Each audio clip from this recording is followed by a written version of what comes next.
murakoze cyane kuvuze izina ryanje ryitwa Ngotarius wa Jumva Shirede Nikote Anjye kandi ndashimira n'abana kukwiga turaba twese sukono abana 8 kandi nzi mariage kuva mu gipimo cy'enda gatatu mwana wanjye basiga imyaka 11 ibikorwa kuko ariko bivuga ibikorwa byiza kwigisha ibijyanye n'ingo ikintu cyoroshye turavuga ubutumwa kenshi ari Imana gusubira kuvuga ijambo nawe ryo gufata no kuvura sha kwigisha ku rukundo nagasanga nawe by'urukundo irakubona nibigende ari gusanga urakubita ikintu uravye inyuma nawe ugasanga ari cyo gukorako ariko Imana ni nziza. Igikorwa bampaye ni kijya les responsabilités des parents et des enfants pour la réussite de la famille. Bavuze byinshi bya famille waheje kuva hano ndetse ni watwitanga imbere yatanze état des lieux ibintu bimeze tubisubiramo. Jewe hanini nace ni focalize tuvuge nguma ahantu ho kuguma ku ijambo ry'Imana. L'institution de la famille ya Amerika bivuga kuva hari mu itanguriro. Hanyuma kandi nkaca shiramwo n'uburorero ku mafamiye amwe kandi make ingene yagiye azifatamwo kuko turafise amatemonyage y'abantu batwitanga imbere canke bariho ingene bavyifashe kandi bikagenda neza. Ari ikintu gikomeye cyane ni kwisunga ijambo ry'Imana ko rifise ibikwiye. Tubandanye hajya turabona l'institution de la famille, plan de Dieu. Nous kuvuga umuryango n'umugambi w'Imana. Ico mugihe umuntu atogitahura no kuvuga ko ni bya bindi bayikora vuga ngene famille ishobora kugira ikibazo. Kuko umuntu ntiyashizweho donc la présence de la famille ce n'est pas un fait du hasard. Ni kintu cyateguwe n'Imana. La création de l'homme, sa bénédiction et sa vocation. Nous kuvuga l'homme a été créé par Dieu, il a été béni par Dieu et Dieu lui a donné une vocation. Nous kuvuga ko umuntu atamenye ko yaremwe n'Imana kandi amenye muri uko kumurema ko yamuteguye umugisha kandi ko yamuteguye n'icyo akora nicyo gituma abantu benshi bashobora kugira ibibazo mu buzima bwa misi yose kuko ntibamenye igituma bariho ntibamenya nicyo bokora kuko inyigisho ni nyinshi. Le livre de la Genèse nous relate l'œuvre de la création que Dieu a accomplie dans sa propre volonté. Après avoir créé la lumière, séparé les eaux d'avec les eaux, mis en place la terre et les mers, créé la végétation, le soleil, la lune et les étoiles, les oiseaux, les poissons, les animaux de la mer et de la terre, il a clôturé cette œuvre par la création de l'homme. Abiga inyigisho za Bibiliya baravuga ati l'homme est le chef d'œuvre de la création. Nukuvuga ko umuntu niwe yafunika byose. Twege mu Giswahili twege abimbo turacanga ikirundi Giswahili. Yaciyafunika nukuvuga arasozera byose aragereka nuko. Donc l'homme est le chef d'œuvre de la création. Ibindi byose ravuga ati iki ni kibeho iki nakani kize kandi kakataka kijubwo nyene nta misegonda ari kwiye kuhaca uko yategeka niko cyabaho ariko ku muntu siko bimeze bandanye. Et Dieu dit faisons l'homme à notre image selon notre ressemblance qu'il domine sur les poissons de la mer, sur les oiseaux du ciel, sur le bétail et sur toute la terre et sur tous les reptiles qui rampent sur la terre. Nous kuvuga ko Imana yashizeho umuntu kugira ngo agire ububasha ku kintu cyacho cyose kiri ku isi. Donc atiza ku maîtriser mu bisanzwe umuntu nakwiye kuba incapable yo guhindura ibintu. Niyo bigisha abakunda kwigisha iby'intuzeye by'iterambere n'ibindi ko bavuga bati on ne doit pas subir les événements, au contraire on doit les influencer. Ni kuvuga ko abantu ntibashaka kwitiga ahantu ibintu byose bako bibahitane, ariko no mu by'Imana yaduhaye, mu basha yaduhaye twategerezwa kumetriza ikiro cyose. Nico gituma umuntu hajya yitwa ngo numukene, ngo arashonje, ni ntaho nikora afise ibimukwiye, amaso, iki, amaguru n'ibindi byose aragendagenda, ivyo ntivyumvikana gato. Cekeshe abantu bakora nsaba amahera kwibarabara, manza nkaraba umuntu ariwe, ndaraba ko amaguru akwiye, amaso akwiye, sindaguha n'urukuta kagenda uko di. Ntivyumvikana ko mu gihe tugezemo nk'ubu usanga hari umuntu aza ku mubanyi gusaba umunyu, kuko bigisha ati mukunde bagenzanyo nkuko muyikunda. None uhebutse gusaba n'umunyu ugurwa amahera ngahe?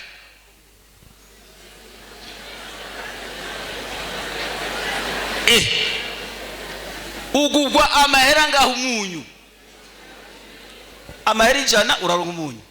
Niba ushaka kubura 100 francs yo kugura umunyu, mbega muki Imana yagutegetse gukora uri kurakora iki? Aho kenye kugeza aho umunyu, aho isamaza kubura n'umunyu cyarekana afite kwisamaza.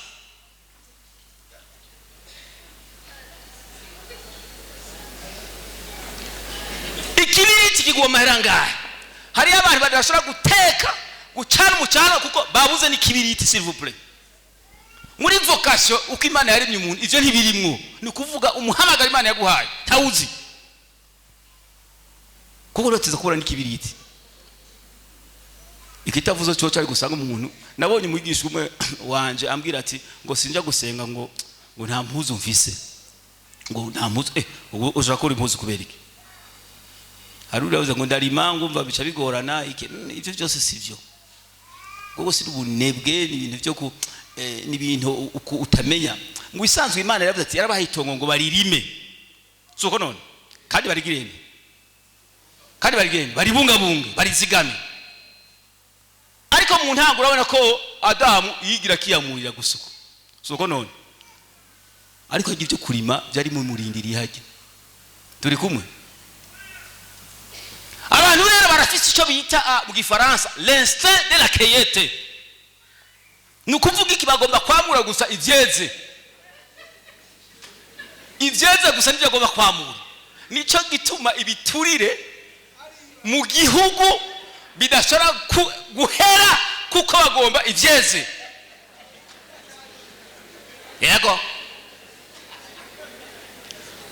Kandi no mu ishuri nico gituma kubera ko abantu badatahura gukora akazi, abatricheur usanga ariyo buzuye.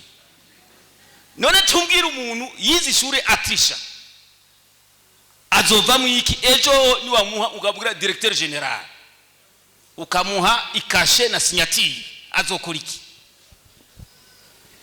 Imana idufashe.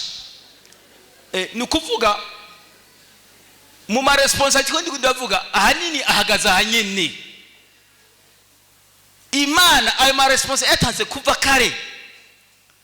Nous kuvuga ko Dieu les bénit et Dieu leur dit soyez féconds, multipliez-vous, remplissez la terre et l'assujettissez et dominez sur les poissons des mers et les oiseaux du ciel et sur tout animal qui se met sur la terre. Nous kuvuga na kintu na kimwe ni ntare birakomeye nitegereza kudukanga. Turi kumwe? Abagiye muri Tanzania abatamani babizi ko n'intare ngo muhuye gufasa fasa ukayirabuko iraguhunga kuko waremwe mu ishusho y'Imana. Nuteza kuyiha ibitugu ucuyiha ibitugu uri kuri ekada wihaza amasiriruka. Nous kuvuga la bénédiction de Dieu, il vous dit soyez féconds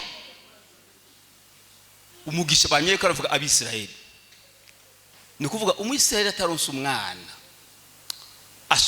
yari amagogo akomeye cyane ataronse umwana hari umugore umwe ati utampaye abana mfuma mpfa kandi bavuga ati multipliez-vous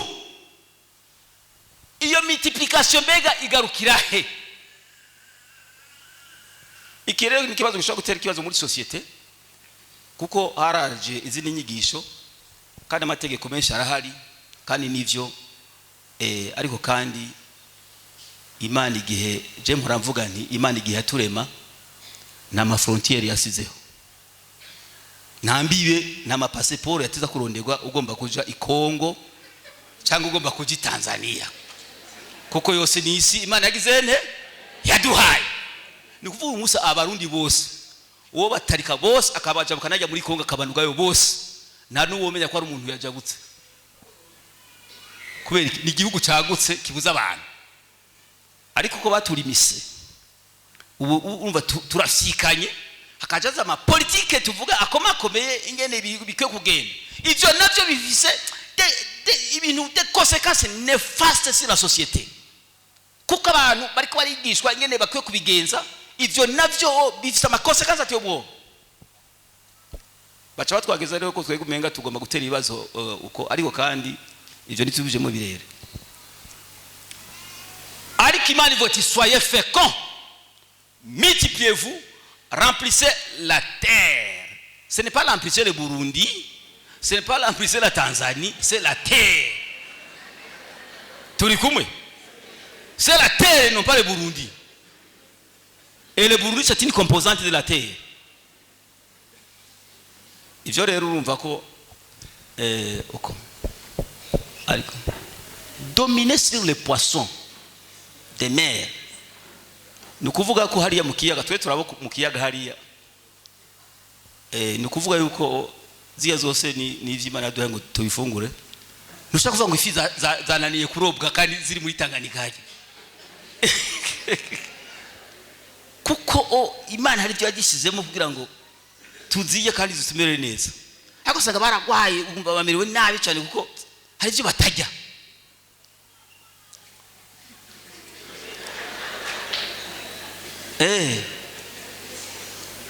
umunsi umwe nasanze abana banje bariko barajya ubugari n'ibiharage cyara kuti mwe ivyo muko barajya bibiki mama sho kujya ubugari n'ibiharage gusa kirazira kugira kuko twe twakuze ibiharage tuvyita ko ari ubugari mu bundi tuteza kujya amafi no ikindi giherero nyina wabo arabasumira ntiyabasumira imboga ati we mama urazi papa ivyo yavuga tutegeza kujya imboga turazibona kuko iyo yagisha kuvyita imboga oya twende dushaka kuvyita imboga ibiharagi no kuvuga ko hari Imana yaduhaye tuza kubifungura naho biba bizimvye turondera amahera hama tubige tumererwe neza hanyuma tuje mu ijuru dukomeye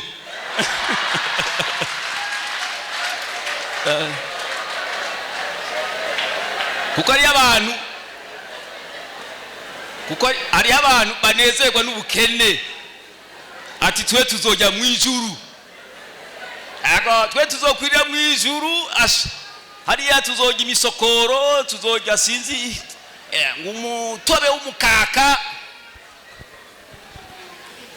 jewe hari gihe mvuga ibintu bimwe umenga ntibishoboka mu ijuru bavuga ko atanzara ibayo suko none tuzojya turondera iki yego umva ntanzara iriyo nta ninyota iriyo ivyo kugira uba ushaka kuzojya cyangwa ureke kuko nta problem uzogira kuko ntanzara akombore kurondera kuza kujya hariya kandi Imana yarabiguhaye byose biraha ugasanga umerewe nabi imyidogira kurenze hari iwacu tuko turasoma hari iwacu tugiye gusuma ababona abantu biyemera cyane arashobora n'isamaga agenda yisungaje ukayibona koko yasungaje iki hama nawe ukura bandanye hanyuma rero hajya turi kuri la création de l'homme. Dans la deuxième tablette de la création sont consignés les détails sur la création de l'homme et de la femme. En effet, en Genèse 2:7, nous y voyons que l'Éternel Dieu façonna l'homme avec de la poussière du sol et il lui insuffla dans les narines le souffle de vie. Et c'est ainsi que l'homme devint un être vivant. Nous voyons hari igikorwa Imana yakoze kugira ngo umuntu abeho. Urumva Imana hari ibyo yakoze par opposition y'ibyo bindi twari turavuga kare. Ni kuvuga ko Imana yaritaye cyane umuntu. Nico gituma haje umuntu yica uwundi muntu abari karakora amakosa akomeye cyane. Undi muntu umwe yambwiye yari umurebere. Abantu bitwa abarebere. Yambwiye ati hajya urinze urasa umuntu akuraba mu maso ukamurasa. Igihe cyose usinziriye ugumubona cyo kukubaza ati wanyiciye iki. Icyo kintu ugumumubona uzorinda upfa. Sinzingira wihanye kuko amaraso ya Yesu Kristo nayo afite ubushobozi. Ariko ko kantu karagoye la culpabilité ikugumamwo kuko wakoze ubugesera. Ni kuvuga Imana umva iramushyira muri mwewe. Umva ari kintu cyoroshe. L'Éternel prit l'homme et l'établit dans le jardin d'Éden pour le cultiver et le garder. Dieu ne comprend pas tout. Donc il y a une vocation. Mu bindi byose by'ama responsabilité twovuga hariya binyegeye aho nyene. Ibyo abavyeyi bo hava bakora bihagaze aho nyene aho. C'est pour cultiver et pour garder. Aho niyo bihagaze byose binyegeye aho. Byose biraho nyene niba ufise urugo ukora iki? Hari abantu abavantiriye bahora baresha umva umusore akaresha yigira ko ari umuntu umusenza akomeye cyane ngo Yesu azobikora. Yesu wesha. Donc les jours du mariage s'il vous plaît ugasanga umuntu ntagira igitanda ntagira ni matera je urinzo wihenda nkaza muri komite yawe ukigira mwe nivyo ndakureka ukajyama kwisima amatwara kuko ari abantu barabaca bagira impuwe bakagira amakotization bakagura matera negatif sishaka kugura matera je nibishoboka umuntu ariko numva ko akamara maze kugira umuntu agurirwe matera s'il vous plaît. Yesu azobikora. Yesu azokora iki?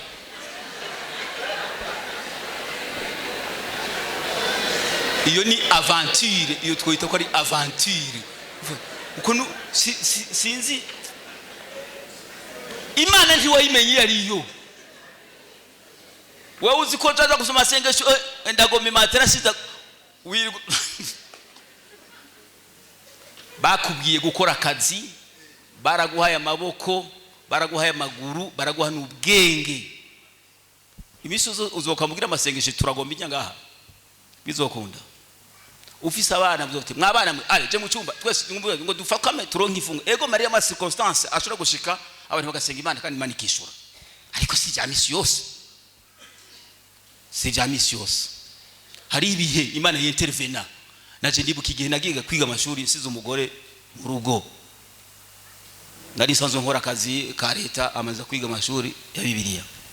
Umugore asigara mu byo situation yarimo ibirahindutse. Byarashika. Aho kumugora arashaka kumenya ibyo arondera abana, kumugora akazabona umuntu azanye agasorori kibihara hagati mukamwarimu teka. Turi kumwe. Ariko ibyo nitwa tuzo kumwa twiteze ibintu byo kugaburirwa. No ntibishoboka ati.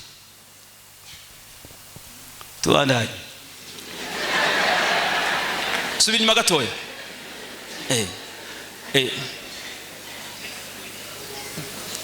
Dieu a poursuivi son œuvre, celui de trouver à l'homme une aide semblable à lui, tirée de l'homme lui-même, car il était quasiment impossible que l'aide soit un animal. Hajya ma verse twavuze hariya hejuru kuvuga ko harageze igihe Imana ngo izana ibikoko byose birakora défilé. Iyo défilé sizwe yamaze igihe kinganiki ariko harabaye un défilé ibintu byose byaremwe. Adam arabyita amazina kino cyose Bibiri ivuga ngo nihaboneka umufasha bikwiranye. muri ivyo bintu byose ni kuvuga ko umufasha ce n'est pas un animal. Kandi hari amateori avuga ko ngo Dieu a créé l'homme et la femme, umva ngo mâle et femelle il est créé. Ni kuvuga iki? Yabaremye ari uburyo bubiri gusa, ni kuvuga yuko ntavyo kuvuga ngo la théorie de la côte arraché siyo. Kuko hajya navuze ati les deux tablettes de la création. Ni kuvuga iko hariho imizingo ibiri bitabo yatowe yanditswe hajya ari kidasa, ari kujya muzingo ugira kabiri tweko turavuga niwo muzingo usigura neza Imana yakoze pour créer la femme ingene tiza kumukura mu mugabo. Hanyuma nuko tubona yuko hajya avuga ati urumva ko nukuvuga amaze kuba umufasha, nukuvuga yuko byari kazima impossible ko umufasha aba umugore bandanye. La déclaration de l'homme après avoir quitté le sommet dans lequel il était plongé est très capitale. Et l'homme dit, voici cette fois, celle qui est os de maison, chair de ma chair, on l'appellera femme parce qu'elle a été prise de l'homme. C'est pourquoi l'homme quittera son père et sa mère et s'attachera à sa femme. Et les deux deviendront une seule chair. Nous couvrons que icyo ni ikintu gikomeye cyane. Iyo abantu rero batereye hajya ahantu ntibashobora kumenya umugore icyo ari cyo. Mu rurimi rw'igiheburayo ndarukunda cyane ukuntu bise umugore, kuko uyu munsi mbonye ati wa mugore we genda umugore wawe siko tuvuga. Umuntu amwise umugore umenga ni gitutsi. Mada aje wo kwitati wa mugore ubona ko nomada guhamagaye neza mufaso. Arahakanye kandi nivyo agomba ko ndamwita mufaso. Mufaso ni sikwa uri umugore, ariko ko mu Burundi bagihaye insiguro itariyo. Mu rurimi rw'igiheburayo baruhaye insiguro nziza. Umugabo yitwa ish, umugore yitwa isha. Nukuvuga ko barafeminiza umugabo. Hariho article kiza ko ya a, iyo article rero nukuvuga yuko nundi mugabo gusa mais au féminin c'est tout. Nundi mugabo au féminin. Donc ni bamwe ariko gusa agiye uko ivyo bintu birasa. Ariko umunsi umenga uvuze umugabo ni kindi kintu cy'igihangago uko umugore nawe ibintu mwe nivyo. Ariko bibliquement siko biri. Bamwita isha. Ariko twe urabona bati homme femme. Size abongereza hariya muca muvuga men women. Ivyo byose ni bisa. Barabuze ingene bashobora kuvyita hariya uko. Nous comprenons c'est pourquoi l'homme quittera son père et sa mère et s'attachera à sa femme. On va bazoba akaramata cyangwa ubutakivana. Nukuvuga icyo kintu cy'akaramata je mpora ndagikurikira cyane. Hari ahantu Imana ikunda mu ijambo ry'Imana ati mwifatanye n'uhoraho akaramata. Soko none mukundisha uhoraho ubwenge bwanyu bwose, inkomezi zanyu byose, ibintu byose bakabuko ubwenge inkomezi ikintu cyose uko. Ni ku mugore byateza kubuko. Umugore atiza kumukunda n'inkomezi zawe zose n'ubwenge bwawe bwose n'umutima wawe wose. Ariko umunsi umwe twari twicaranye mu pastor tuko turavugana ibyo abubatse uko hanyuma hagije abo gimare vote ukunda umugore umwigure nkuko Yesu yiguze ishengero kugira gezwe uko kubandanye. Hama nugire ndamuzi kibazo hagati yo gukunda umugore no kumvira umugabo igikomeye ni giki? Acha kubate goya ngo nukumvira no negative. Gukunda nico kintu gikomeye cyane. Tukoze cyane. Gukunda umugore nico kintu gikomeye cyane. Nukuvuga abagabo bafite devoir ikomeye cyane yo gukunda abagabo kuza ho biheba urumva bakiheba naho bopfa bagapfa pour l'intérêt de les femmes. Mu bijanye n'uwo mubano hajya navuze ni Jésus renforce. Yesu yasize un renforcement en Matthieu 19:6. Ainsi ils ne sont plus deux mais une seule chair. Que l'homme donc ne sépare pas ce que Dieu a joint. Nico kituma avuze ko le mariage est sacré. Izo ni bintu bikwiye kubahwa bitakwiye guhava umenga haruna abirungurwa ngo agira icyo abikorako. nico gituma navuze nti le choix du conjoint si kintu cyo kuva kwihuta ngo ndagiye ngo mandogo uko hari umuntu avyuka atazi ko hava rongora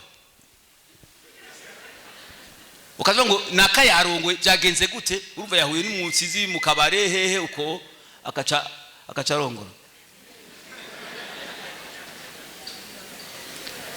Donc avec tous ces détails, toute personne doit comprendre que le mariage entre l'homme et la femme n'est pas considéré comme un fait du hasard. Il doit être pris au sérieux car il a été préparé et voulu primitivement par Dieu. Nous voyons l'institution du mariage ni kintu cyateguwe n'Imana. Bavuze bati nimba ari kugwira kuteza kubera hehe mu muryango. Ibi by'abakobwa batwara amada, ibi by'abantu bagenda baraterana amada uko ugasanga umuntu ku rupfu rwiwe ariko aratonda abumva abantu uko urumva nabo nyene basaba kunywa amata. Urumva ko ari umucafu ukomeye cyane abantu batazwi, ariko uko bavutse nta kundi nyene on doit les accepter parce que nabo nyene sibo babishatse. Ariko kumva ko ari ni frustration kubona kuba witwa kutagira so canke hari ibibazo bihari, urumva ni kibazo gikomeye cyane. Uyo muntu umva azova mwiki bandanya rero. Donc le choix du conjoint, hagira ngo le choix du conjoint rero nimba twagomba kuva ama responsabilité tutza kuvuga wa mbere l'institution du mariage icari cyo, hanyuma na le choix du conjoint mbega gutora uwo mubakana bikogwa gute. Ce n'est pas un choix du hasard, donc il ne doit pas être précipité ni fait au hasard. Un temps d'observation de votre futur conjoint doit être trouvé pour éviter des surprises après la cérémonie du mariage. Kuko après la cérémonie kuko hariho les attentes. Imisi yose umuntu agigira kuba hari umuntu apanga ibintu mu mutwe ngene bizogenda. Je musi igenagira mariage tukome turagendana n'umufiancé wanje yavuga ati nyina ronka umwana wa mbere nzomwita kubw'Imana. Kumutima ngabati aha byoshika nituronka abana kuko je mwaje matatu jour ku kintu cyari cyo cyose cyiza canke kibi mba nditeguye. Ni nkuko je nitegura umwanya wose kunsura gupfa muri cyo gihe ngenda ndiko nipanga bukebuke ego byo kwigira ngo no hava ndamba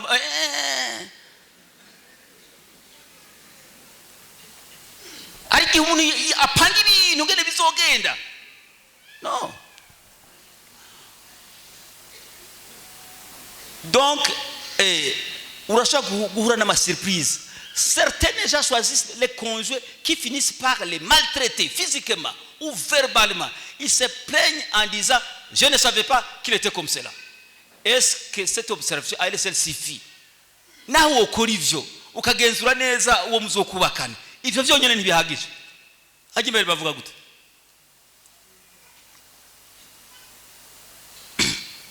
Bana yagimere. Étant donné que le mariage est une institution qui a été voulu par Dieu, l'homme averti doit au préalable remettre son projet dans les mains de Dieu pour qu'il soit orienté vers le bon choix. Nous kuvuga iki mu cyamake umuntu ni yashizweho gusa ngo yidegemvye, umuntu ateza kuba afise une relation étroite avec Dieu.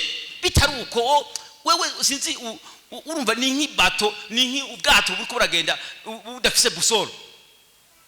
Abagi mu kiyaga sinzi ko abantu bamaze kugira mu kiyaga umari kino umva ni muri bakurumva, ariko ibintu bya busori ndibaza mu kiyaga hajya mu kiyaga urashobora kugenda ahantu utabona imisozi n'ibiki byose abasiga busori kwereka ati no irari ya sud irari uko mu giherero ushobora kuba ubayeho utazimana. Donc c'était ni bateau urumva ikiragenda itagira busori uko umudereva urumva ntuzi ni kuraja. L'exemple du serviteur d'Abraham qui est allé chercher son épouse, l'épouse de son fils Isaac, est plus frappant et reste d'actualité pour celui qui veut se lancer dans le vrai mariage. Donc le projet doit être soumis à Dieu. Naratanza karorero kurya mu shumba cyangwa umukozi wa Abraham aramurahiza twumvikana jewe urabona ndagiye gupfa ndashobora kugenda nkeneye ko umwana wanje utamurondera umugore muri abanyakananikazi kirazira uteza gusubira hayo twaje tuva urondera umugeni tuko toja même les choix itazuka bien réfléchi kandi soumis à Dieu uyo rero ayishitse hari kubera yashitse mu gisagara atazi les habitants kandi iyo famille ntazi ngene hava yibaza kandi naho yimenya abana babo bantu nyene abakobwa barashaka ko ari benshi yakoze une prière mpagaza umuntu ari buze nkambusaba amazi akaca yemera n'izingamiya zose akazivomerera uyo niwe azoba ari umugeni wateguriye ego umwana wa databuca ni ukuvuga ko mu vy'Imana iteza kwitwararika ni ingo z'abantu abantu rero ari bagora byo gusenga Imana bivana n'ingene bayimenye ariko waramenye Imana wosenga Imana ikagufasha kandi bikagenda neza ivyo rero turabifisiye ibishinga ntahe twese kuko iyo nzira twaraciyemo kandi twarabonye ikiganza cy'Imana nico gituma n'ubu nyene tutidoga nitwidoga kuko turazi yo twaciye kandi nkuko bamwe bavuga bati mbega umuntu natashura gutunga mu rugo rwiwe mbega azosura ako karadufata pe hari umuntu umwe babwiye ubundi muntu umwe muvuga butumwa niwe yavuga ubutumwa ari kuri karotare bagaguruka abana bicaye ngaho ariko muhira nimvuvyiye kara bacavuga ati yo ati yaba twokwigumiye ngaha nyene gusa kuko ngaha papa vraiment tumubona ameze neza uko aratwenga ariko muhira ntatwenga Imana idufashe mais disons que cela ne suffit pas pour la réussite du foyer bandanya naho woba wasenze Imana ikaguha umugeni ikaguha umugabo ivyo vyonyene ntibihagije akazi karacariho ni gahera akazi ni gahera. En effet, dès que le mariage est conclu, la première responsabilité des parents est tournée sur eux-mêmes. Nous kuvuga ko ama responsabilité ya mbere akomeye cyane ni kubavyeyi bonyine ubwabo ni hari. Ils doivent honorer leur engagement, plus particulièrement devant Dieu, l'église et la société. Nous voyons engagement va fâché. Badifata devant Dieu, devant l'église et la société irabimenya. Nico gituma kuri mariage usanga haza abantu benshi. Iyo ni engagement ikomeye cyane. Mbere l'église yaciye bikomeza aho abubatse babarambika kibiganza. Tuko twaje. Ega no ico ni kintu gikomeye cyane. Ahubwo byace bikomezwa gose birakomezwa. Ils doivent en permanence chercher à se connaître, car il ne faut pas croire qu'on connaît l'autre parfaitement avec ses qualités et ses défauts. Toute la vie est une découverte. Nous kuvugiki haje abantu babanye nubango mwarahejeje negative. Muguma muko murigana muko muramenyana kugira ngo mutahurane kugira ngo bigende neza. Ataruko naho gitumbu kuzibona haduse ibintu. Ega hari ibintu usanga binyegeye mu muntu utazi. Ejo ni hagira kibibarutsa gusuko uzocukanguka ibi navyo nibiki kuko umuntu haje umuntu aragoye bandanye. Hanyuma rero tuje kuri les responsabilités des parents. Abubatse bamaze bwabo guheza ivyabo bakamenya ko bari mu mugambi w'Imana, bakamenya ivyo bateza kurangura, bagakora ibikogwa kandi bakumvikana. Hajya bavuga ati dans sa philosophie de la famille avant tout, Dobson dit le plus grand péril pour la famille est une menace rarement citée. On peut parler de l'alcoolisme, de la drogue, de l'infidélité, mais il existe une menace plus répandue qui est tout simplement la question des occupations trop nombreuses. Je vais parler des conjoints qui sont trop épuisés pour aller se promener ensemble, pour se comprendre l'un et l'autre, satisfaire leurs besoins respectifs pour avoir le temps de se divertir, consacrer du temps aux enfants et à leur culte personnel. Bandanya.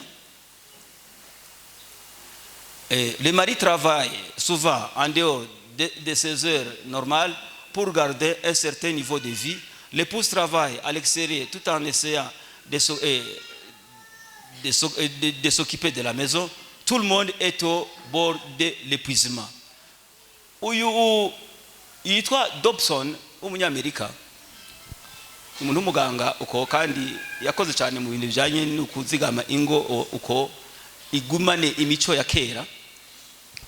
Nukuvuga avuga ibintu bikomeye cyane, avuga yuko mu gihe ikintu gikomeye cyane kandi kibi abantu badakunda kumenya, aha twese biradufata, niki kintu cyo gutwagwa n'ibikorwa, ugatwagwa n'ibikorwa bikaba byinshi kugeza aho girane wibagira umuryango. Icyo rero twese kiradufata, turiruka turaguko hari umugore aho rambaza ati ubugeze he urumva ubu ugeze he, kuko urumva kuko je bouge comme le vent. Nukuvuga ko mu gihe utaronse umwanya mwiza wo guteramira umuryango, abana ukabakurikirana, nukuvuga ko abana urumva bevurwa sans vous, kandi icyo ni kirikomeye cyane, kandi niyo danger ikomeye cyane. Presence y'abavyeyi irakenewe cyane mu bana, mu gihe abavyeyi mu gihe abavyeyi bamaze kuba bumvikana byose bimeze neza, abana nabo barakiri ko baronka umwanya wabo, kuko icyo bazobejo, icyo bazokora ejo ni le reflet y'ivyo bakuye ku bavyeyi. Hadi nyuma hari ikintu narishize mu rukundo namenya gusa aho gitumbereye canke sinzi ko bagisimvye. Hari ikintu nanditse cy'umuntu yitwa James Taylor, umuntu w'umwongereza, igihe yubaka urugo rwiwe. Nkuko bora basore bagire fiançailles barabikoranye nuko hanyuma hagira umukobwa ashimye kandi bari mu ishengero, ariko umuntu ashobora kuba ari muri eglise kanaka ariko ivy'Imana atabihambye cyane. Uyu musore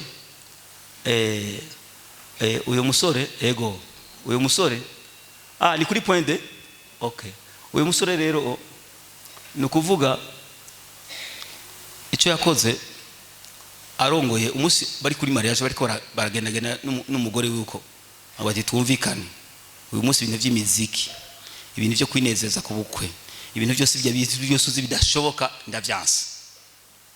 Umugore asanuka ibyo navyo biko ravuga nibiki, kuko umugore yariteze amasware, yariteze yuko uyo munsi wa mbere nukuvuga yuko uyo munsi wa mbere icyo yakoze yace yensitwa le culte familial. Icyo umunsi wa mbere ashikite familial kiratangura gusoma ijambo ry'Imana no gusenga Imana. Uko kite ibaye, umugore yace yigira mu bindi bikorwa troafere akirwariya ubwamo bwishi iki uko umva nakene amasengesho. Nuko bimaze kuba bimeze uko, nukuvuga yuko haba ariho deséquilibre mu rugo. Uyo mugabo je naramushimye cyane, kuko abantu benshi uyu munsi barafise ingo zifise ibibazo, kuko usanga umugabo kubijanye n'ivy'Imana ntibavyumva kumwe. Sinzi igihe bareshanya canke bashimanye nyene byagenze, ariko ivyo bibazo usanga biriho. Nico gituma usanga abagabo bamwe usanga canke n'abagore bamwe badashoboka canke n'abagabo badashoboka, bamye bariko ravuga hamwe ivy'abagabo tuvuge bashobora kuhamira n'abagore, ariko n'abagore bashobora kumira n'abagabo. Turi kumwe suko ga mwaba fasoni mwe ndeke kuvuga mwabagore. Rero uyo mugabo James Kitwa ndamugarutseko, umunsi umwe amaze kubona ko umugore we yamutuntuje, yaciye amufata. Urazi ko abagabo nawe nyine afise ingufu, aramufata amushyira mu maboko, bari basinzu ya etage, amudugana kuri etage, aramuduga amufashe uko acarashika ku gitanda, acarafukama acara senga Imana amufashe, arasenga n'umuboro mwisha, abwira Imana ibi bintu ndavyanse kubana n'umugore amisuko. Aravuga byinshi gose, umugore arasanzwe be umugabo yabaye iki, kugeza icyo kibazo kiramuturba, kuko il était très sérieux. Muri kilte histoire kurikiye umugore yacatondayo arumviriza ubwa mbere kuko yacegira uruhagarara rukomeye cyane kuko umugabo none nibiki aragira uruhagarara. Hanyuma rero agize uruhagarara nuko agize uruhagarara nuko ikiti kuri cyaratonda ngo. Hanyuma umugabo bariko baragira amasengesho n'ibyavugiwe n'ijambo ry'Imana ryasumwe n'amasengesho yose acaramukorako. Hanyuma uyu mugore acarumva ko nawe nyene yakiyagakiza bica biragenda neza. Nukuvuga ko ico gikorwa cyakoretse kuri abo bantu cyagiye kigira ama consequences akomeye cyane kubuzukuru. Hari umuzukuru hajya yitwa Hudson Taylor qui a fondé une mission en Chine. Sizi ko womenyaga uyo muntu aho bitumbera bandanya.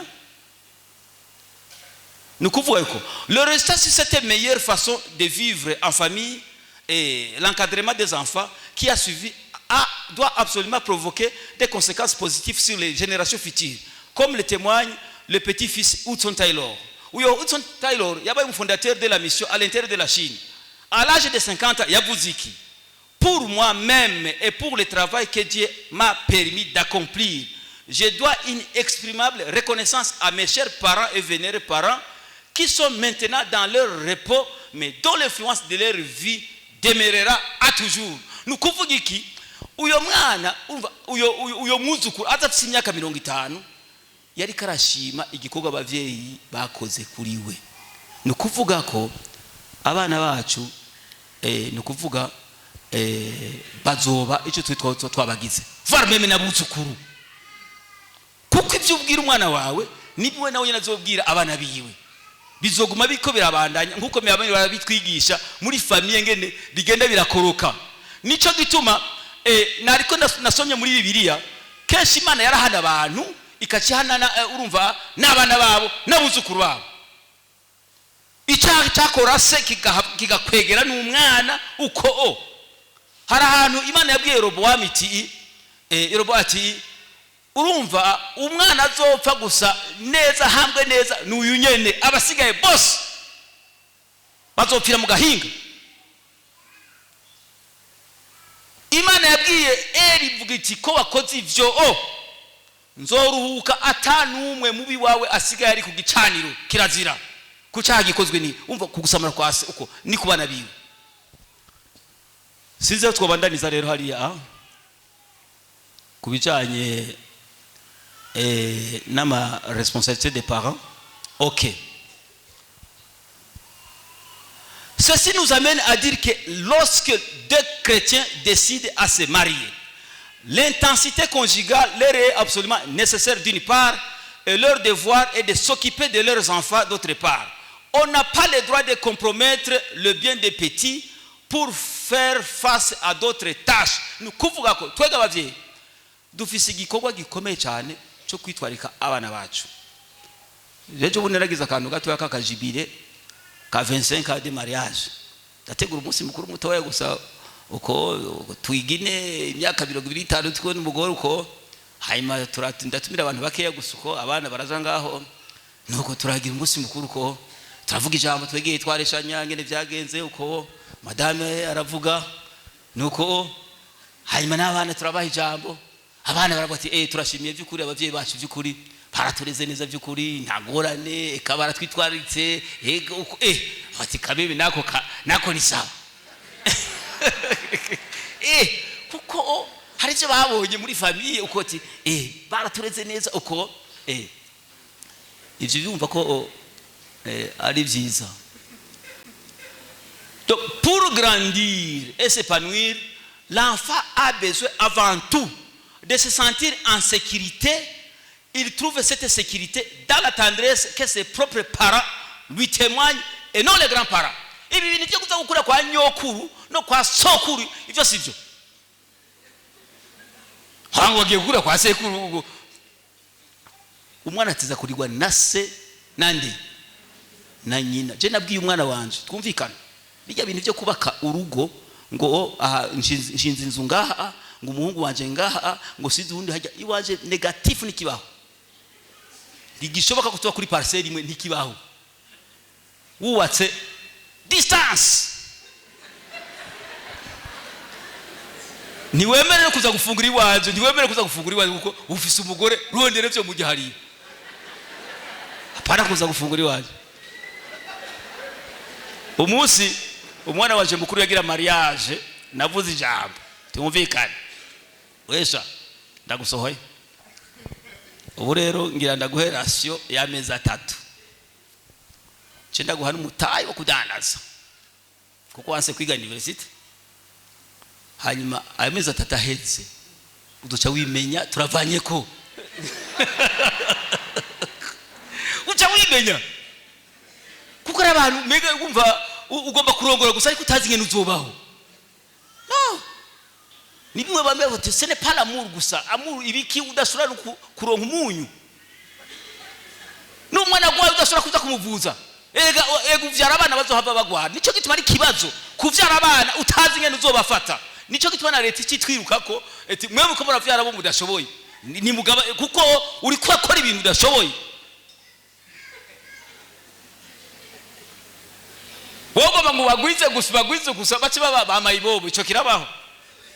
Bateze ko abantu bazima, bateze ko abantu bazima niba amashuri nibayige kandi bige neza, bibave ko gusa bonyene ubwabo, ariko wewe wakoze icyo ushoboye. Donc de l'éducation parentale transmise à travers leurs habitudes et leur façon d'agir et leur connaissance et leur conception de la vie et ses valeurs. Nous kuvuga yuko l'éducation parentale transmise à travers leurs habitudes, nous kuvuga ko habitude yiwawe gusa yonyene irahagije, umwana arayirabirako ngene papa yikomporta mu rugo, ingene abwira nyina, ingene atanga ratio, ingene yitwarika abana, ingene bamusavye ko kuko ari umwana afite papa ndake nikinaka ugasanga uko papa ndake nikinaka uko ndafise icyo mvuga wifuza iki uko ivyo byose uko ingene nyina barasha kuraba n'ingene we wambara n'ingene na nyina yambara, bakarako hariho deséquilibre.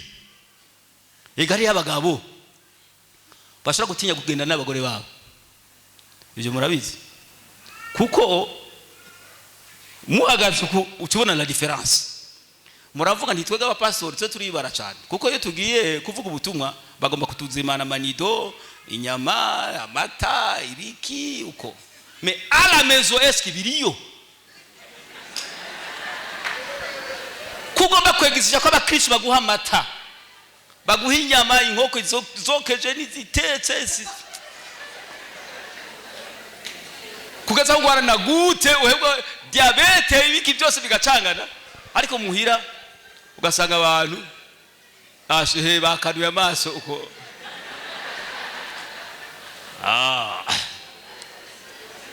Ivyo si vyiza, nukuvuga ko nukuvuga yuko umuntu asokanye nico gituma benshi bashobora kwanga no gusokana n'abagore babo kuko kica kigorana, kandi nabo sokana kirabatera ingorane kuko baca baraba la différence ihari kandi ntibabikwiye. Ari abantu usanga je umunsi umwe umuntu umwe yambwiye ati ko passe eka nawe waraye mwidegeje urengeje umugore, urabona eka urengeje gute? Tuteza kubana neza mu mahoro hama tukaja mu ijuru soko none. Umunsi umwe nabwiye umugore titumvikana, tugiye ku mwaka mushasha, none urabona ko mwaka uheze canke je umuntu arashobora gupfa, none hajya intaye wonshingira yo intaye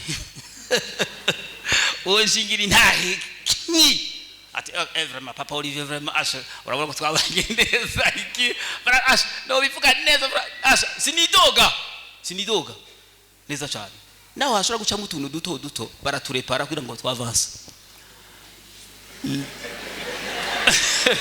Subira inyuma gatoya. De l'éducation parentale transmise, de l'amour parental qui s'occupe de nouveau amour parental. Abana bateza gusanda ko muvyeyi vyukuri abakunda vyukuri ico kintu bakacumba neza kuko ari gihe abana bashobora kugenda handi bakabona ngere bafashwe ugozo atashe muri akaca. No ivyo byose tuteza kubikora kugira ngo bigende neza, kugira aho umuntu yo kwifata naje ndagomba kuba nk'umwana kwa naka uko bandanya rero kandi dova turangiza urabona ko mwanya.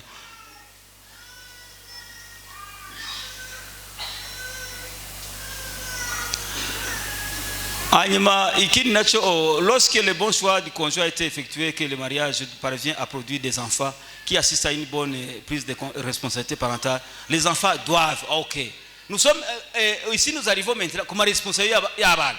Kenshi wamenga kuri isije bavuze ati responsabilité umenga ntanda yabaho. Abana none ko twego umenga tuza kwitwarike abana ariko n'abana bamaze gushika bariko barakura barafise leur propre responsabilité. Nagerageje kudegasha quelque responsabilité. Responsabilité twabonye hajya ya mbere ni accepter de suivre le chemin qu'il est retracé pour grandir en pratiquant le 4e commandement de Dieu qui dit honore ton père et ta mère afin que les jours se prolongent dans le pays que l'Éternel Dieu te donne. Iyo verset na ikibanza gikomeye cyane commandement de Dieu, umwana ateza kubaha se na nyina. Iyo nta négociation hari uko passer Oscar Karabivuga nta négociation hari so uko yombera kose niso uteza kumuba kuko niso generally se papa angora cyane kandi nkuze angora cyane kuko aho usanga yampaye igihe nagira mariage yarampaye itongo yarampaye tuvuga ubwatsi 50 metres sur 25 kintu n'icuko ariko hano yampaye yagako kanderanja akacaza kuhatera ikindi kintu wenyine akahatera ikindi kintu icyo hashize akakirandura akagikuraho nuko muravyumvisha ariko nta kintu na kimwe nigira nkoresha kintu ze arandura agirane yaravyaye ni papa yaratanze minerval ubu nje ndamureka yarafise nk'amatongo y'ibigazi uko tukayakota ntakota abandi ariko umugore amuhaye amahera nka 200,000 ejo akaza ati nta mahera mwampaye amahera cyane mwe hari amahera mwampaye mwebwe tariya tuza kwemera iratufe kugira ngo habe affrontement kirazira mvuga nti ujya ni papa yaravyaye icyo dukora gusaka reka ndamureke uko nyene ateza gusaza kandi ateza gupfa turi kumwe atuka nateza gusaza imbere yanje umva sinteza gusaza imbere yiwe ateza gusaza ateza kuba affaibli igihe kigeze turi kumwe kuko nituza gusazira rimwe iki gihe kigeze rero twaramushinguye neza niteka nk'umuvyeyi moi je reste kandi ngaho agiye umunsi umwe yarambaye ati ndonega wewe ko mbega ko nuva abantu bakuvuga neza wewe ni kubera iki bakuvuga neza kandi niwe ungegera gusa ugira ni kuvuga ko honore ton père et ta mère. Icyo kintu ni cyoroshye cyane, icyo ni kintu gikomeye cyane umwana wese uko ariko kandi uzomonora gute biteza kwa muri cadre nabo bavye nabo nyene urugo rwaba rushingiye nyene mu vyagakiza mu vy'Imana kuko ari gihe bava bagusuka mu bitari byo naho nyine bava uvyemera none bava bakubwira ngo ugende kwihari hari abantu bakunda amaheraga inkwano abavye bakunda inkwano agasuka nk'umwana genda kwana kandi afise n'undi mugore ivyo birabaho none ucwemera ngo niko papa yavuze ngo nje uca kwihari négatif. Accepter Jésus comme sauveur et sauveur dans son jeune âge ni kuvuga iko kugira ngo responsabilité y'umwana nuko yakiraga kiza kiri muto kuko hari ya mu rugo kiti famille irahari bariko ramugisha ivya Mungu ivyo byose byagakiza ariko arabikurikirana uko none rero wewe ukabutagize ini réponse yagakiza yo kwakiraga ukiri muto uzogira ikibazo uzotibukira mu bintu ahubwo muri kura regreta. Nico gituma abantu bakiyagakiza bakiri bato usanga bafise témoignage comme cyane bandanye haji imbere hakabicwa tubona tuti s'inscrire dans l'école des hommes de Dieu qui ont mené une vie exemplaire. Ni kuvuga ko uteza kuza mu ishuri hari amashuri tuza kwiga atari amashuri gusa y'ubwenge ariko hari amashuri y'Imana umuntu wese ateza kwiga akiri muto. Ni kuvuga ko les hommes de Dieu qui ont mené une vie exemplaire haja turabona Enoch, turabona Noé, turabona Jacob, turabona Joseph, turabona Moïse, turabona Josué, turabona Samuel, turabona David, turabona Eli, Elise, Daniel n'abandi bose iyo liste ni ndende cyane. Uhere kuri Enoch yagendanye n'Imana kugeza badasubira kumubona kuko Imana yamugomira mushima. Ugeze kwa Noa abantu bose barabaye babi, society irononekara ariko aboneka ari wenyene ni kuvuga yuko umuntu ni kuvuga ari ku ma principe y'Imana naho abantu bose baba babi we aguma hagaze. Jacob ivyiwe murabibona ko aho mukuru we urumva yabaye umuntu w'umunyeshambuko ariko wowe yigumira mu mahema niko ari hafi aguma beneficia donc du soutien parental. Joseph muramuzira wenyine uko ariko mwe n'abakuru biwe yamurika atanga raporo ivyo bakora nabi ariko wewe ko yaba ari umuntu yitonda bakuru be baramwanga bamwase naho aho nyene Imana ikimutegura ibintu bikomeye cyane. Kesha abantu bakunda kuvuga bati urumva ngo je ngo niko naremwe sinzi biki negative. Imana twese yaturemye mu mugambi mwiza. Jewe muri ivyo sinshobora kuvuga ko Imana ngo yandemye nandi kibaho. Nico gituma ndashobora kwemera ko ngo je ngo nzokena nikibaho. Hukumenga ubukene umenga ni decret y'Imana nikibaho. Moise wanyewe karamuvuga. Iyo yakuriye ingene bamuzigami ariko kandi ateza kwibuka biwabo kandi yibutsa biwabo qu'est-ce qu'il doit faire ingene arangura umugambi w'Imana nimba turiho umuntu wese nimba ariho ateza kumenya umugambi wuhe Imana yampaye gukora yego kuko ni wapfe kuza uko d'une manière gusa umenga ni surprise oya. Josué, Samuel, David abo bose n'abantu bakoze amarorerwa aba ibintu byose birashima. Ufashe nka Samuel ni kuvuga yuko Imana yamuhamagaye akiri muto. Ni kuvuga ivyo byose rero umuntu wese akiri muto kugira ngo ivyo bizogene neza adaciye aho hantu ashe biramugora cyane kandi ubuzima bwiwe bica bigira ama consequences hariya. Nico gituma tugaruka handi ama responsable bavyeyi ni kubyinjizamwo aba bana kabibinjizamwo bakiri bato bakabibinjizamwo bikabagumamwo naho menga vyogorana ariko umuntu akabibagumizamo kuko haragera igihe naho yogomba ukamenga arabihevye biguma bigaruka. Bana nyari imbere icya kabiri point ya kabiri nagize ni prendre toutes les précautions pour ne pas tomber dans les erreurs de certains hommes de Dieu. Umva ategeza kumenya abantu bagize échec. Umwana atza gukura azi abantu byabagoye. Hajya hariho Kaini byaramugoye soko none amakuru ya Kaini twese turayazi. Ntuze Esau amakuru ya Esau twese turayazi. Yaguranye ivyo kubasa muragwa iki ingura umva imfungwa z'umunsi umwe gusa z'umwanya umwe gusa ivyo ngo mbega ivyo byo kurasa bizomarira iki.